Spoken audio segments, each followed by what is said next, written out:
Olá pessoal, eu sou o Thiago Silva do blog Promurb.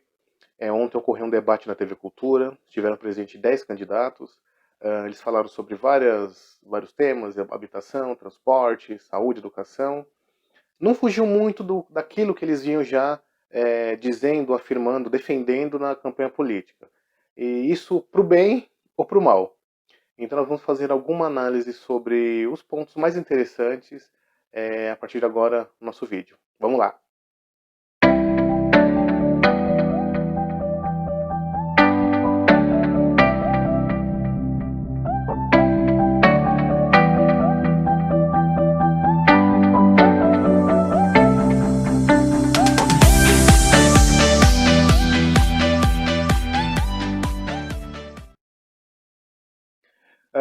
Começando pela candidata Joyce Hasselmann, ela foi perguntada sobre a questão das enchentes, né, que sempre acaba impactando na cidade de São Paulo. Ela acabou afirmando que uma das ideias é tornar a cidade mais permeável, né, como colocando asfalto mais permeável, permita que a água penetre nesse asfalto e que vá para rios, córregos, enfim. Falou também de piscinões. Só que do nosso ponto de vista, eu acho que é muito vago você simplesmente deixar as ruas permeáveis. Eu acho que o ideal seria você reduzir o asfalto, você reduzir o espaço dos carros na rua, trocando por mais áreas verdes, e aí sim seria uma ideia positiva. Porque não adianta você manter o espaço atual para os carros, simplesmente trocando o asfalto atual por um tipo de asfalto permeável, sendo que deveria você reduzir faixas para carros. Por exemplo, se uma rua tem 4 faixas, talvez reduza para 3 faixas no local, você coloca uma área verde, uma área permeável, a própria calçada também poderia ser permeável. Ela também falou da questão dos piscinões. Os piscinões é uma ideia, vamos dizer assim, paliativa. É uma ideia bem-vinda, só que precisa ter muito cuidado, porque não adianta se apoiar apenas nele. Os piscinões, eles são caros, precisam de manutenção, não há tanto espaço físico suficiente para implantar esses piscinões. Se você não fizer uma manutenção, eles podem transbordar, então a água que está lá acomodada naquele piscinão pode transbordar para o seu entorno. Então tem que ter cuidado em simplesmente falar que vou colocar piscinão para melhorar o problema de enchente em São Paulo, né? Depois a mesma Joyce Hasselmann, né, foi questionada sobre a questão do transporte coletivo. Ela afirmou que ela pretende reduzir o valor do IPTU em 20%. E aí ela foi questionada como que faria isso, porque o IPTU é uma das receitas importantes da cidade de São Paulo, e ela falou que essa redução do IPTU poderia ser compensada com o enfrentamento de máfias, né? Máfia do transporte, máfia do lixo. E um ponto que ela sempre bateu nessa tecla, que a gente sempre fica com receio, é na questão do subsídio. Ela fala que a prefeitura vai reduzir subsídio, combatendo máfia. Só que tem que ter cuidado, ela não passa uma imagem, ela não deixa muito vago a compreensão dela sobre a questão do subsídio das empresas de ônibus, né? Subsídio é uma compensação que as empresas recebem, né? Não simplesmente porque a prefeitura quer dar dinheiro para os empresários de ônibus. O subsídio muitas vezes cobre gratuidades, reduções tarifárias como pré-estudante, até porque com o valor atual da tarifa, o sistema de transporte não se sustenta, né? Se não fosse o subsídio, a tarifa seria 7,50, R$ 7, R$ 7,50, por exemplo. Então tem que ter cuidado nessa questão do subsídio. Em nenhum lugar do mundo um sistema de transporte se sustenta apenas com o valor da tarifa. Isso não é coisa de Brasil, coisa de país subdesenvolvido, coisa de país de primeiro mundo, não. O valor da tarifa do transporte coletivo, ele cobre apenas uma parte daquilo que o sistema precisa para se manter. Então é preciso pensar em novas fontes de financiamento do transporte. Não adianta simplesmente falar que vai reduzir subsídio, porque isso vai acabar impactando em basicamente duas coisas: ou um aumento da tarifa, ou a precarização do sistema de transporte, com aumento de intervalo, com ônibus mais velhos, vamos dizer assim. Então, infelizmente, a candidata Joyce, ela fala tanto nessa questão do subsídio, de não sei o quê, mas fica muito vago e tem que ter cuidado. Tem que ser algo mais concreto, né? Outra coisa que ela também comentou na questão da habitação, né? Ela falou que o último edifício que foi erguido no centro de São Paulo foi o edifício Copan, né? A gente desconhece isso, né? Nos últimos anos, né? A especulação imobiliária, o número de empreendimentos que foram construídos na região central são altíssimas, né? Não foi o Copan, né? Prédios tanto no centro expandido quanto no centro histórico. O centro expandido hoje ele é um pouco mais aberto, né? Ele sai da região central efetivamente, né? Pega regiões como Moca, Tatuapé, ali Liberdade, Vila Mariana, tudo isso é centro expandido. Então ficou estranho demais ela afirmar que o último edifício erguido no centro foi o Copan. O problema maior é que muitos desses edifícios erguidos no centro, eles não têm um impacto social, eles não foi olhado para o lado social, aquelas pessoas que têm uma baixa renda, que não pode pagar valores exorbitantes, e que por isso, infelizmente, são empurradas para as áreas mais periféricas e aí sofrem com aquela questão do deslocamento. Moram afastados do centro e depois precisam se deslocar para o centro para poder trabalhar. Então, são coisas assim meio nebulosas que é preciso ficar bem claro. O candidato André Matarazzo, também quando perguntado da questão de mobilidade urbana, ele voltou a bater naquela tecla da questão dos ônibus ociosos nos horários de pico, né? Perdão, nos horários fora do pico, horário de vale, como é dito. Ele vem falando isso desde o início da sua campanha política, é uma coisa que não fica claro, né? Até porque isso já acontece. Nos horários de pico você tem mais ônibus circulando, justamente por conta da demanda.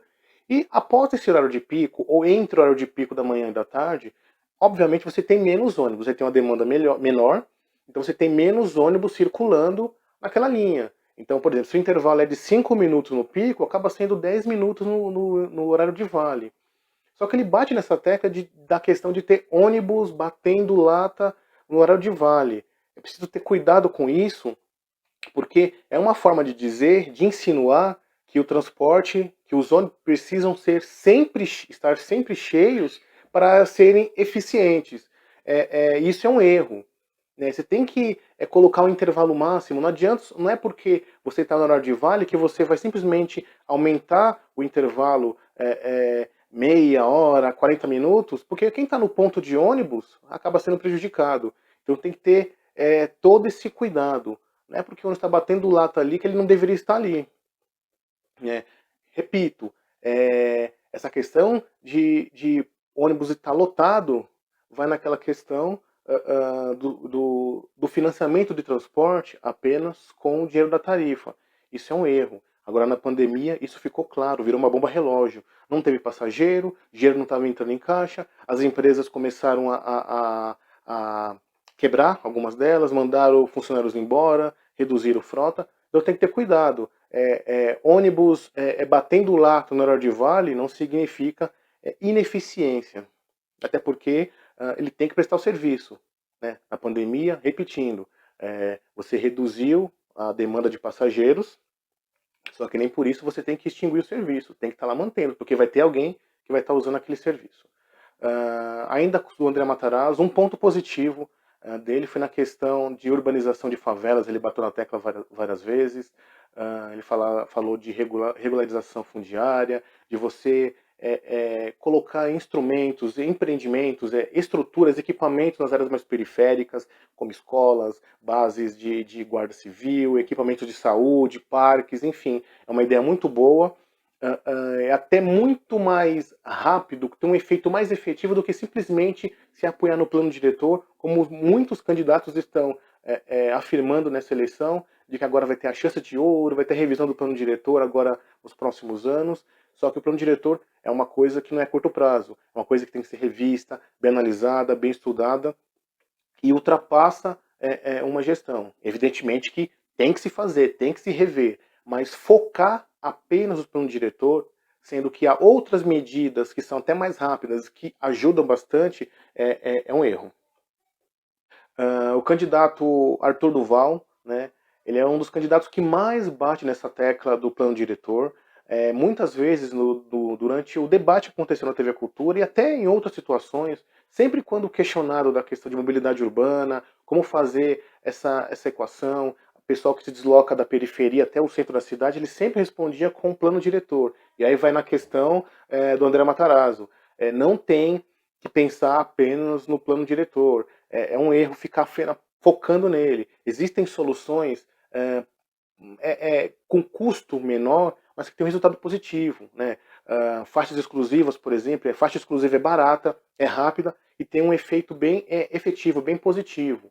Então, se a pessoa mora muito longe do centro, implanta uma faixa exclusiva que enquanto não se debruça no plano diretor, não se chega num denominador comum, a faixa vai estar lá ajudando. Porque vai fazer com que aquela pessoa tenha que esperar o plano diretor ficar melhor elaborado, para depois fazer com que ele tenha uma qualidade de vida melhor para chegar no serviço. É claro que todo mundo quer que existam moradias na periferia, né? Todo mundo fala isso, mas enquanto não sai, eu escuto isso há muito tempo. Enquanto isso não sai, vai fazer o quê? Vai deixar lá o passageiro levando 2, 3 horas para sair de Cidade Tiradentes, da Brasilândia, do Grajaú para chegar no centro da cidade? Então, tem que ter cuidado. O plano diretor é importantíssimo. Só que tem cuidado, não se apoiar apenas em cima dele para poder melhorar a questão de deslocamento na cidade de São Paulo. O candidato Guilherme Boulos, ele tem umas propostas interessantes na área de mobilidade urbana. No debate de ontem ele citou corredores da Radial Leste, M. Boimirim, Belmira Marim. No caso da Radial Leste, o corredor seria, né, um BRT. Né, as obras foram anunciadas em 2014, se eu não me engano. Nesse período, né, 2014, 2015, não sei, seria um corredor BRT, ligando ali Parque Dom Pedro até a região de Itaquera e com uma extensão até Guaianazes. Inclusive aqui no blog Promurb eu já fiz uma análise desse corredor, inclusive com a ideia de esse corredor ser operado com trólebus. Então esse corredor é importantíssimo, ele vai ajudar, vai desafogar a linha 3 vermelha do metrô, a linha 11 Coral, e deixando claro que não é porque você tem uma linha de metrô que não necessariamente você precisa de um corredor de ônibus. Né? Eles não são concorrentes, eles se complementam, até porque a linha 3 vermelha está super lotada, está saturada, a linha 11 Coral também está nesse limite, até porque a CPTM, que opera a linha 11 Coral, tem um intervalo um pouco maior que o metrô. Então, dentro daquilo que ela consegue hoje, a linha já está saturada. Então, são boas ideias também. E por fim, de uma maneira geral, esses foram os pontos principais, né? Assim que a gente meio que discordou, concordou.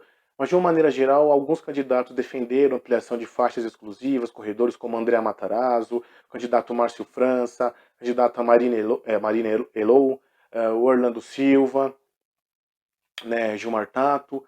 Todos eles compreenderam que precisa melhorar a mobilidade urbana, colocar mais faixas, mais corredores, para dar uma qualidade de vida melhor para o passageiro. Né? O candidato também Bruno Covas, embora nós tenhamos muitas críticas a ele, porque o que ele está prometendo fazer na próxima gestão já poderia ter feito agora.